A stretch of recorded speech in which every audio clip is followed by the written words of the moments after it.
Former State Department spokesperson Morgan Ortagus joins us now. Morgan, you've been to a lot of these things around the world. Typically, the hallmark of these big summits is that the two leaders meet and then they hold a joint press conference afterwards. They take usually 2 questions per side, and each side asks a question of each of the leaders. That didn't happen this time around. Robert O'Brien, former National Security Advisor, thinks it was probably a good thing. Your former boss, Mike Pompeo, thinks it was a sign of weakness. What do you say? Well, I'm going to have to agree with Mike Pompeo, and I think Rick Grinnell laid it out as well. I mean, I don't understand the calculation of giving Putin the time by himself. I think it was over 45 minutes with the press corps to say whatever he would want. Now, perhaps what happened is, you remember when Tony Blinken had that meeting in Alaska with the Chinese, and the Chinese embarrassed Secretary, Blinken, and spent 20 minutes going after the American side.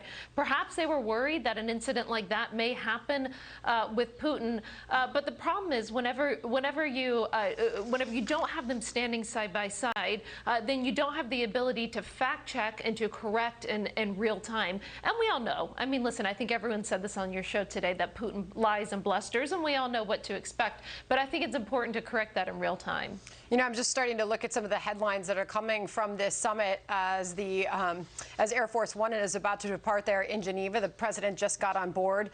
For instance, the New York Times, Morgan, right now, Putin and Biden cite gains from summit, but tensions are clear. Would that indicate that nothing changed as a result of these hours-long meetings?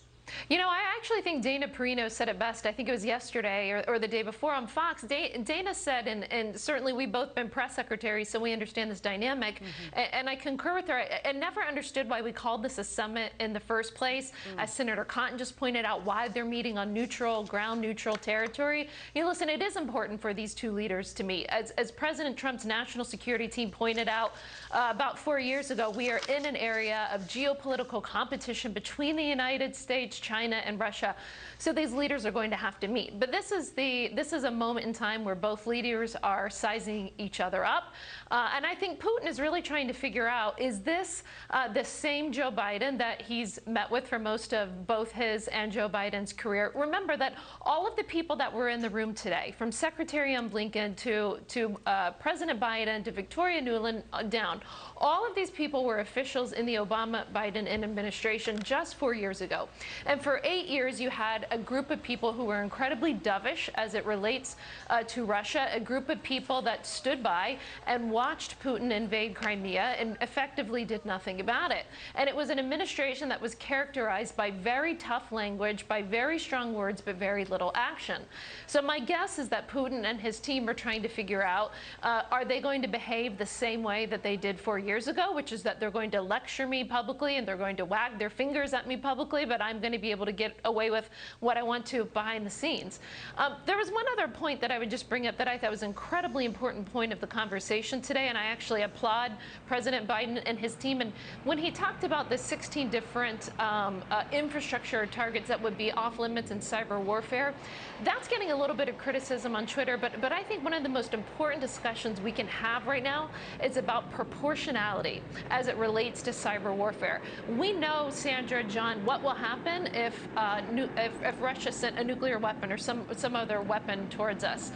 The lines around the world between the United States, China, Russia, even Iran, the lines are very opaque as it relates to cyber warfare. So it is important, no matter what administration it is, to start drawing red lines as it relates to cyber warfare, what we will tolerate and what we won't. But the most important thing coming out of this administration, whether it's human rights, cyber warfare, nuclear arms treaties, Nord Stream 2, all of these major issues, the most important thing is, will the words be backed up by action? Will it be different than the 8 years of the Obama-Biden administration? As he was boarding Air Force One there, President Biden was chastising the press pool that travels aboard Air Force One with him for being negative in their view. I mean, clearly as journalists, our job is to be skeptical about things. But these really were, as one of our guests pointed out earlier today, talks about talks. And typically when you get people together, leaders of these countries, as I watch Air Force One fly away into the waning light of the day here in Switzerland. It's actually quite a beautiful sight. When you get leaders like this together, you're supposed to have some deliverables so that you can say, we've agreed to do this, not just, well, we talked about talking some more. So, I mean, is there anything that you can come away with here and say this was really a success? Well, John, welcome to diplomacy. A lot of times we consider it a success when we have a meeting to agree to more meetings. When people ask me what we do as diplomats, that's a lot of it, actually.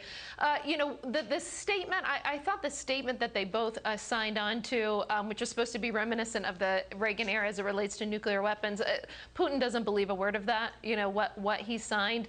I think it was, and Senator Cotton talked about this, I've talked about this, it was really a strategic failure to extend a New START without any sort of negotiations. And the Trump administration for the last year under Mike Pompeo, Marshall Billingsley, and the rest of us were trying to get the Chinese into these treaties. So what's really important, I think, for your viewers to know is that we are in a nuclear arms race with Russia and China. We may not talk about it in America. This administration may not talk about it. But right now, we are in a nuclear arms race with Russia and China. China is building away. They are not part of any of these treaties. The Russians are ignoring the treaty. So if we are serious about the words that were signed on today, we're going to have to bring China into the discussion. We're going to have to start holding Russia accountable whenever they break these treaties. Morgan Ortagus, it was great to have you here to react to all that. Thank you. Thanks for your perspective.